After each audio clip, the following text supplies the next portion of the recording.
Well, let's get more on this now with Javid Yusuf, an attorney and a former member of the Constitutional Council of Sri Lanka. He joins us now from the capital, Colombo. Welcome to the program, Javid. President Rajapaksa has suffered an unprecedented backlash against his government from his own allies. Can he survive this political crisis, or should he resign?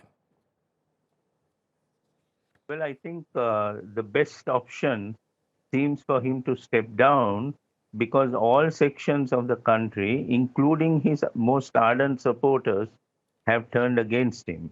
But as at today, President has, through his supporters or his representative, told Parliament that he is not going to step down.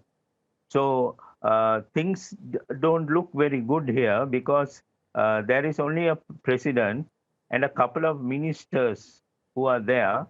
And the main problem in the country at the moment is the energy crisis, the absence of diesel and petrol to fuel to generate electricity, and the scarce foreign exchange. But we don't have a finance minister in place. We don't have a minister in charge of energy. So things are very uncertain. And today and tomorrow, Parliament is debating the situation.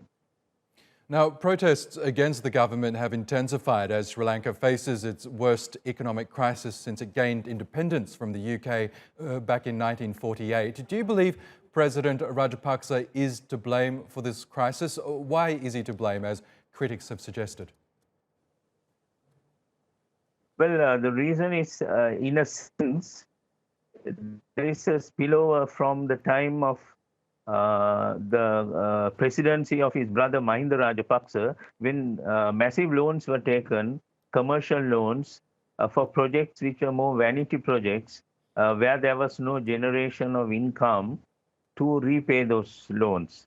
But the present president, Gotabaya Rajapaksa, for the last 2 years, he has made what most economists see as grave blunders.